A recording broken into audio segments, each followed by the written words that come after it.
সকালবেলা husband office চলে যাওয়ার পর আমি বাড়িতে একাই থাকি, তখন নিজের জন্য খুব একটা কিছু বানাতে ইচ্ছা করে না। আমি কিছুটা সিম্পলি খাই, যেরকম আজকে আমি খেয়েছিলাম দুধ ছাতু। ল্যাকটোজটা ব্রেকডাউন হয়, ওটা ল্যাকটেস এনজাইম দিয়ে ব্রেকডাউন করা হয়, আর ওটা গ্লুকোজ আর একটা কি গ্যালাক্টেজ না সামথিং, ওটাতে ব্রেকডাউন হয়। আর গ্লুকোজ তো সবাই জানে, গ্লুকোজ ইজ সুইট, তো তাই জন্যে এইটাতে কোনো চিনি অ্যাড করতে হয় না, এটা ন্যাচারালি খুব সুইট হয়, but this is not added sugar. এই বাড়িটা এত হাওয়া খেলে, আর ভেন্টিলেশন দেখো, ওই দিক দিয়ে হাওয়া ঢুকছে আর এই দিক দিয়ে বেরোচ্ছে, প্লাস দিস ভিউ।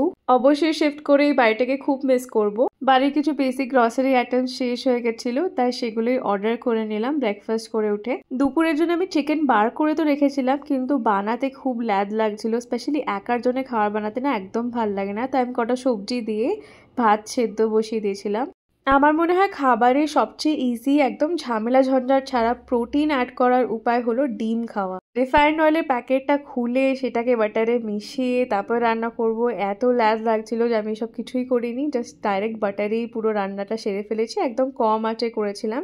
রসুনটাকে জাস্ট হালকা ভেজে তার মধ্যে টমেটো পালং শাক দিয়ে ডিমটা ফাটিয়ে দিয়ে দিতে হবে। এটা অনেকটা অ্যামাউন্ট বানালে, পালং শাক দিয়ে অনেকটা ঘিরে দিলে ডিমটা বেশ মাঝখানেই থাকে, দেখতে খুব সুন্দর লাগে।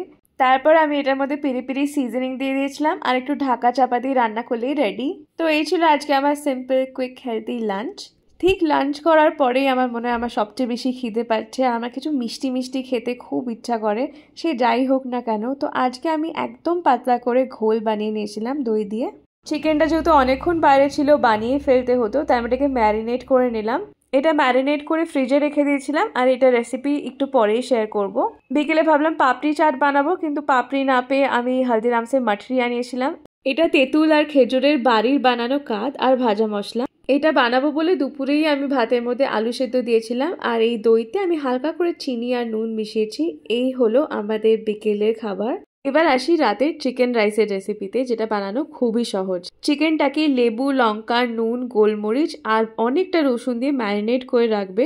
এরপর এটাকে হালকা ভেজে তার মধ্যে ধোয়া চালটাকেও হালকা ট্রান্সলুসেন্ট হওয়া অবধি ভেজে সব কিছুকে রাইস কুকারে দিয়ে জাস্ট রান্না করে নিতে হবে। আর একদম মনে রেখো যে রান্না করার সময় গরম জল ইউজ করো, ভাত করার সময় কিন্তু ওটার মধ্যে ঠান্ডা জল দিও না, তাহলে টেস্ট নষ্ট হয়ে যায়। তো এটাই হলো আজকে আমার রাতের ডিনার। এবার দেখা হবে তোমাদের সাথে কালকের ভিডিওতে।